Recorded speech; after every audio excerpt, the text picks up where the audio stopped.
కూడా ఉంది, ఇచ్చిన స్టేట్మెంట్ ఉంది. సరే వీళ్ళు అంటే టీడీపీ నాయకులు అనుకోండి, నేను కొన్ని పేర్లు చెబుతాను. వీళ్ళందరూ వైసీపీ నాయకులే, వీళ్ళందరి దగ్గర డబ్బులు తీసుకున్నారు. పసుమర్రు రైతులు ఉన్నారు, వారు కూడా ఈరోజు వచ్చి మాట్లాడతారు. వాళ్ళ దగ్గర డబ్బులు తీసుకుని ఉన్నారు.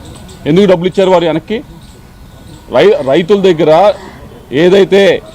ఏదైతే ఇళ్లకి స్థలాలకి రైతులు ఇచ్చిన ఇళ్ల స్థలాలకి ఇచ్చిన భూమికి ఏదైతే గవర్నమెంట్ వైపు నుంచి డబ్బులు ఇస్తారో దాంట్లో నువ్వు పర్సంటేజ్ తీసుకున్నావా లేదా? నేను గట్టిగా మాట్లాడిన తర్వాత డబ్బులు వెనక్కి ఇచ్చావా లేదా? అది ఎవరు? అది టీడీపీ నాయకులా? అది ఎవరు? మరి ఎవరి దగ్గర డబ్బులు తీసుకుంది? మరి పోతారం భాష అనే వ్యక్తి ఈయన దగ్గర డబ్బులు తీసుకున్నారు, ఇప్పటిదాకా ఇవ్వలేదు. శంకర్రావు ఎంపీపీగా ఉన్నాడు, ఈయన దగ్గర డబ్బులు తీసుకున్నారు, ఇప్పటిదాకా ఇవ్వలేదు. జెడ్పీటీసీగా ఉన్నాడు ముక్తావాస్ అనే వ్యక్తి, ఈయన దగ్గర డబ్బులు తీసుకున్నారు, ఇవ్వలేదు. గోల్డ్ సీను వైస్ చైర్మన్గా ఉన్నాడు, ఈయన దగ్గర డబ్బులు తీసుకున్నారు. ఇవన్నీ తక్కువ కాదు, 2 కోట్లు 3 కోట్లు ఇవ్వలేదు. మున్నంగి రత్తారెడ్డి అనే వ్యక్తి దగ్గర డబ్బు తీసుకున్నారు, ఇవ్వలేదు. వీళ్ళందరూ అబ్బాస్ ఖాన్ వీళ్ళ దగ్గర డబ్బు తీసుకున్నారు. సత్తా వేములయ్య, నాగయ్య, రాజేష్ నాయుడు, గట్టా హేమ, ప్రదీప్ వీళ్ళందరూ కూడా నీతో పాటు తిరిగిన వారు, నీతో పాటు పనిచేసిన వాళ్ళు. వీళ్ళందరి దగ్గర డబ్బులు తీసుకొని వీళ్ళందరి దగ్గర డబ్బులు ఎగ్గొట్టి వీళ్ళందరినీ కూడా బెదిరించి అధికారాన్ని అడ్డు పెట్టుకొని ఇవన్నీ వీళ్ళందరూ కూడా టీడీపీ నాయకులేనా? వీళ్ళందరూ నీ చుట్టూ ఉన్న వాళ్ళే కదా మొన్నటిదాకా.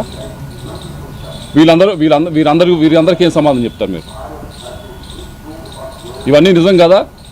వీటన్నిటికంటే ముఖ్యమైనది పసుమర్రు రైతుల దగ్గర ఎందుకు డబ్బులు తీసుకున్నారు? ఎందుకు వెనక్కి ఇచ్చారు అసలు? ఇంకొకటి, మీరు నిజంగా డబ్బులు తీసుకోపోయి ఉంటే నా దగ్గరికి 10 రోజుల క్రితం ఒక వ్యక్తిని ఎందుకు పంపించారు? ఈ కేసు ఆపండి, మేము ఎవరికైతే వారికి స్టోన్ క్రషర్స్ ఉన్నారో వారికి డబ్బులు ఇస్తాము అని చెప్పి మా దగ్గరికి ఎందుకు వ్యక్తిని పంపించారు? ఎందుకు పంపించారు? అప్పటికీ చెప్పారు.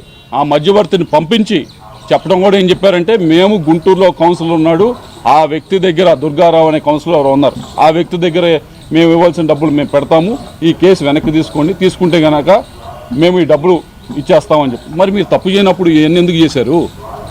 ఇది చేయలేదని చెప్పండి. మీరు మనిషిని పంపించలేదు, మధ్యవర్తిని పంపించలేదని చెప్పండి.